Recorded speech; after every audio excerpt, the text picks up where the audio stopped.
this is the view of what the Seal Clubbers are going to see within this video, and of course we are looking at one of the more interesting tier 6 tank destroyers from the German line. And no, we're not talking about the Jagdpanzer IV, which is actually a brilliant tier 6 tank destroyer from the German line, and this one follows that one very closely as well. But in the slight difference to what we have with the Jagdpanzer IV, we do have the Nashorn or Nashorn or whatever you want to pronounce it like.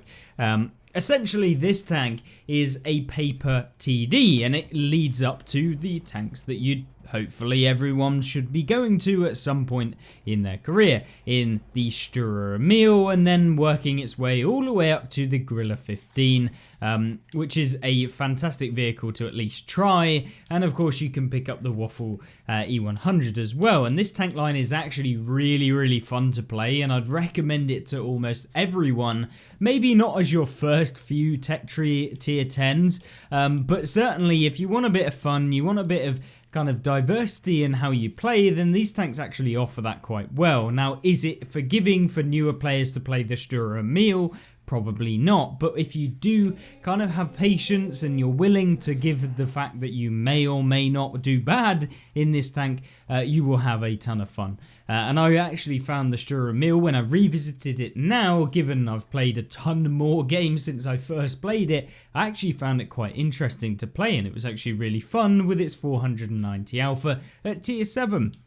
And then of course you move on to the Borsi, which is amazing. But today's video we're looking at the Nashorn, which is a outrageously good tank when you play it in the right way. And what do you mean by that, Eclipse? Well, today we are playing it almost like a kind of a halting force, a tank that just sits there and punishes opponents. And yes, it may take a few hits, but you're relying on the fact that you have such good DPM with this thing of 3,100 on a tier 6 tank destroyer. And if you watch yesterday's video where we looked at the medium tank that they've just released in the autoloading Mantis at tier 8 for the mercenary tech tree, that had 2,100 damage per minute, which that is a tier 8 medium tank. Remember, this tank has unbelievable damage per minute, which makes it really powerful. It has amazing accuracy. It's got 0.26 meters, which means you're able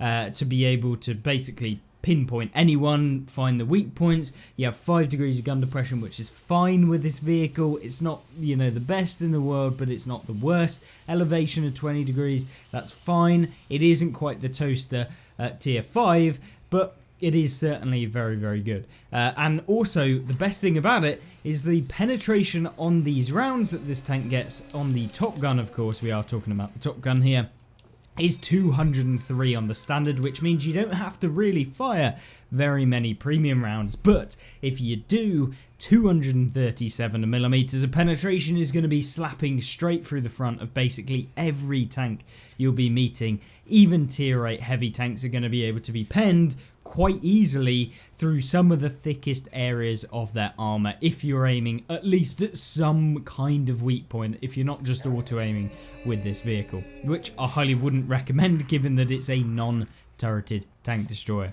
But with its vision range as well and the camo that this tank gets, as with the Jagdpanzer IV, maybe not as good with the Nashorn, but it is a bigger tank.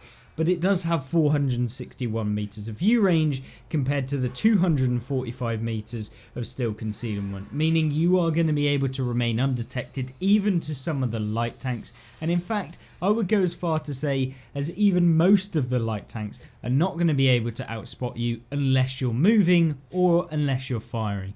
So that's kind of how this tank works. It's a very interesting one. Hopefully you guys stick around to see what it's all about, and of course make your way towards the Waffle E100, which is going to be a video as we go through the entire tech tree leading up to the Waffle E100 in the next couple of weeks as we work our way through, kind of doing almost like a tech tree review, going through loads of different tanks leading up to certain ones, and then maybe I'll package it all up into one video at the end of it where we kind of stage it all out and then just basically allow you to see the full tech tree review. Hopefully that will be interesting for you guys. It's an interesting thing for me to do, and I always like reviewing some of these whole tech trees, showcasing some of the good, the bad, and some of the definitely ugly. But this one is definitely a great one. So let me know and feedback what you think of that idea. If you don't want me to do it, I won't. I'll do random tanks, and of course I'll be releasing the new tanks that come out in World of Tanks console as soon as they come out, essentially. So without further ado, let's jump into the gameplay. Now then, our first game is on Hidden Village, and this is a map that probably isn't too well suited to the Nashorn, but we're still going to have a really good result comparatively, trying to win the game for our team as much as we can, and really just trying to work out how we can play this kind of relatively inflexible tank. I mean, it's not particularly insanely fast, it's not particularly got the best gun arc. I mean, you can see on screen right now it's got about, you're probably looking at about 30 degree spread, about 15 degrees either side, something like that,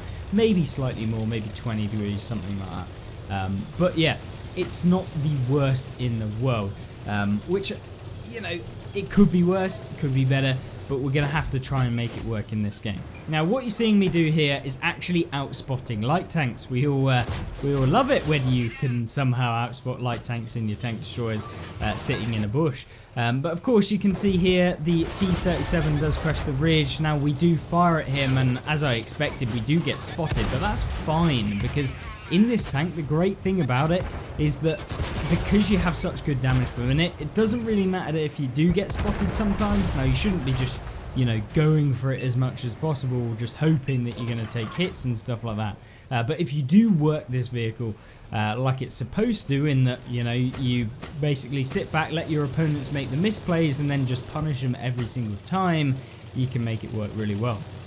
And although, you know, sometimes you do have to fire to deal a little bit of damage, you know, we could have let that light tank go, not fired, not got spotted, but sometimes you do actually just have to deal with the damage. And this is a point at which I just have to deal with the damage. The enemy team are pushing the southern side of the map, which means we really have to clean up this side of the map to help our team and, of course, support them in trying to win this game. But in a tank like this, you can't just push in, and I see loads of players trying to do that, like playing it like a heavy tank. I mean, for one, it's just not flexible enough to do that, and certainly it doesn't have kind of the mobility to you know, move around and avoid shells and stuff like that. So you really have to play it as the ultimate in stopping opponents from making plays like moving and stuff like that. So sometimes you do have to move, granted, to get some actual damage in the game, but my point being is that this tank does really well at being able to kind of make slow, progressive movements around the map, taking time at each position, dealing damage, and basically just working out where your opponents are going to make the misplays, and capitalizing on that by just basically farming them up. And here you go, an easy misplay by the enemy VK. Maybe not even a misplay, I mean, we got kind of lucky to actually hit him, but unfortunately we don't manage to hit him with that one. But we're trying to feather where this P43 is. It was a very slim shot, I wasn't expecting to actually hit, but we may have done. And with the reload that this tank gets, it's absolutely fine to try and go for some of these shots, even if they are slightly more risky. But as you'll see in the northeastern side of the map, this Tiger 217 has been absolutely farming our team. And although I am kind of pushed up on the hill, I'm quite happy to take a few hits if it means that the KV-1 that's next to me survives. Fortunately, we don't actually take any hits for him, so he's ending up taking his own hits, which, I mean, doesn't really affect me, but it might affect how the game actually ends up. But we've done 1860 damage. However, what's happened now is our team have made the age-old mistake of trying to push into opponents that are going to be sat there. And guess what type of opponents are going to be sat there? Well, it wouldn't happen to be the tank destroyers with armor sitting at the back with high DPM. Yeah, I'm starting to get a bit of a kind of deja vu here, considering we're doing exactly that, and it's working out quite well this game, having picked up just over 2,000 damage. Now, with 2,000 damage in a tier 6, that is a decent game, to one of the better games that you can have. Of course, with only 700 hit points on this tank, having a 2k damage game, it is good. And we certainly wouldn't necessarily scoff at it. But when, you know, you're trying to play as best as you can, and in a tank like this where you only have to really do about 8 shots of damage to do about 2,000, you can kind of relax quite easily. But that was our first premium round, and no, it's not because it's the end of the game and I really need to use my premium rounds, it's because we ran out of standard ammunition. You could see we don't need premium ammunition, especially in tier 6 games, because of the fact that, yeah, we just have absolutely fine penetration, whereby we can literally pen the front of every single tier 6, as long as we don't just auto aim or, you know, try shooting at like tracks or something like that. You know, as long as we're actually aiming, we should be able to deal with a lot of these vehicles. But that being said, the game, yeah, it's not looking too good. We're down by 3 vehicles. There's just me and my teammate in the medium tank up to my right, who is probably going to come up against all of those players that were on the southern side of the map. So we have to be a little bit careful here. But we are outspotting the T-37 again, which allows us to hopefully get a free shot into him, or maybe he thinks that he's safe, or we can't hit him, he comes over, we take a hit into him, take him out, and then we can deal with whatever else is around here. But unfortunately, no one seems to be wanting to progress, and other than the enemy team. So the first target that we do find is ourselves a little VKH, who I would have loved to have actually penned there, but unfortunately we don't manage to do that. However, what I do here is, rather than go up that hill where maybe we get hit by the left, I take a little slight detour over to the right to try and go for this guy instead. Now you see me blind fire here. I have no idea if it's actually going to hit. We really don't know. But at this point I'm deciding I'm probably not going to be able to win this game. I'm in a paper tank. I'm not going to be able to really do much. I'm going to go for the damage per minute, try and get as much damage as I possibly can at this point, and of course that's by just farming up this VK. And he does hit me blind here, but that's fine, and we'll take him out of the game. There's a T-37 thinking he's funny. Can we finish him off as well? Yes, we can. Lovely work. We're going to have a Citadel coming over from the left, or a Tiger 217 or whatever it is, who's also making his way up. We've taken out 4 of the enemy tanks, and of course looking pretty solid, but the 88 is in a position to actually hit me, and then it's basically curtains against that tank, which reloads in about a second and deals about 70 damage each or something like that. So we end up actually losing that game, but it's absolutely fine. We dealt 3,000 damage. The enemy 88 had a fantastic game, picking up 7 enemies within that game as well, and we didn't manage to counter him too well, and therefore we lost the game. But either way, I'm very happy with how that result ended up, and it really is a showcase that even in some of those losing games you can have some pretty decent results. Let's jump into the next one. And so let's kick off on Heilbronn, of course, starting off on the southern spawn of this map, which is actually pretty decent for this sort of tank, because you've got that ability to use the hills and basically move around on this side of the map. The other side you typically have to kind of sit on the hill for the beginning. This one you can actually try and make a few plays when you're in a tank destroyer like this, which is good. And hopefully we'll be able to deal a decent amount of damage. This is a tier 6 game again. Unfortunately we just didn't really come up against that many tier 8 games, but essentially it's the same sort of playstyle. You really don't have to do a whole lot differently.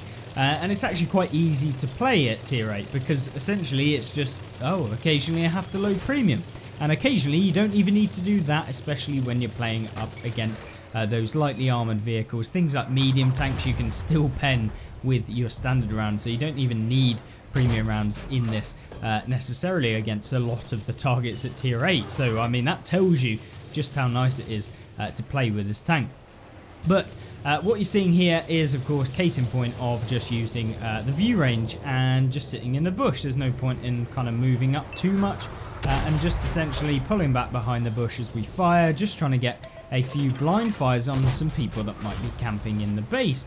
And of course, this is a typical spot where we were blind firing there. Most people will be sat there, but you know, we just kind of have to play a bit passively at the beginning. We can't go in. As I said, with this vehicle, you start going in and you end up getting absolutely steam hammed. You don't want to be that ham that's been steamed in World of Tanks, so we want to sit back and end up just basically cooking the opponent. So that's exactly what we're doing in this game. And sometimes it's fine to deal like a small amount of damage at the beginning of the game if it means that you can survive and you can last to the end.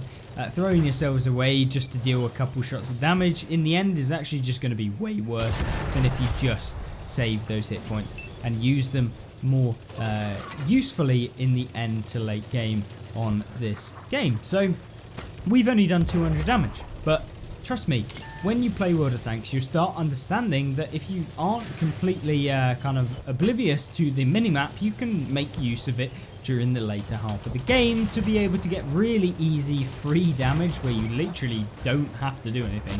And for some reason I bounced off of the Leopard. It's obviously because it was like super angled, but I mean even the fact we bounced off of it was just funny to me, especially having said that the penetration's absolutely fine and you don't need premium at all. As we're loading premium for a light tank, I don't quite know what was going on here, but obviously I was triggered at the fact that I must have not penned the light tank, so we're deciding to ensure our penetrations in this game. Either way, you know, you don't need to do this. It was probably just because I was angry that I bounced off of the Leopard, probably through lack of actually aiming properly and also just getting a little bit unlucky with where our shot went as well. So combination of the both, not ending up too well. But with 700 damage dealt, we can start thinking about what we want to do next, because we can start actually doing something. And you can see here what I'm doing is managing to find out that there is a T-67 apparently, but unfortunately he is out of our view range, and although we're lining up the shot on the minimap, you can actually see that he is still spotted. It's just he's outside of our view range, or render range as Wargaming like to call it. Then yeah, we don't manage to actually hit him, but that's fine. We can start pushing up towards the hill area. However, we don't want to push up too far, because remember, those 4 tank destroyers on the enemy team that haven't really been spotted, they're going to probably be doing the same thing that we were doing at the beginning of the game. So yeah, we find ourselves probably my favourite little thing to destroy in this game, which happens to be one of the, you know, one of the balanced vehicles in the game, which is the Bishop. And although we don't manage to pen with our HE round in the second one, or maybe we did actually, because the other guy actually hit him before us. But either way, we did have the HE rounds loaded just to make sure that we, you know, gave him enough love such that he feels like he can go back to the garage as a happy player. But as you can see, we're able to just farm up damage. We've pushed up a little bit. There's no point still being in base at this point, so we might as well move up with the team as much as we can, and that's enabled us to get a few more shots of damage. And although we aren't particularly the fastest tank in the game, we have been able to get a little bit of extra damage, and hopefully we can get one more on the Cromwell. Yes, we can. 2,500 damage done, but unfortunately from this point, it's a pretty slow game. I can't really move forward too quickly. We can go about 40 kilometers an hour. As soon as you start going uphill, it's about 30 down to 20, you know, 10, you know, a push. So yeah, it is quite a slow vehicle as soon as you start meeting the kind of rougher terrain where you're having to go up hills and stuff like that. So yeah, either way, we don't manage to get any more damage, even though we pushed for the entire rest of the game. Our team were just good enough to finish them all off. But yeah, hopefully that showcases this tank on Hailbron, but let's have a look at the post-battle results. And of course, in comes the victory screen, managing to pick up 2,500 damage with 1,200 base XP. Not the most outrageous game, but of course showing that even in a pretty ruffle stomp game, you can still deal quite a lot of damage because of that crazy damage per minute that you do have with this tank. And hopefully it's given you a little bit of inspiration to actually start playing some of these lines and some of the tanks that aren't necessarily as well known as being that good at tier 6, especially when you look at tanks like the Hellcat and stuff like that. It's the common ones. This one is definitely a little bit of a sleeper, and hopefully you guys won't sleep on it anymore. And yeah, hopefully I'll see you in the next video tomorrow, and I really hope you've had a fantastic Halloween if you've been celebrating it, or alternatively, I just hope you've had a fantastic week so far, and I hope it continues. Either way, I'll see you in the next one. Goodbye.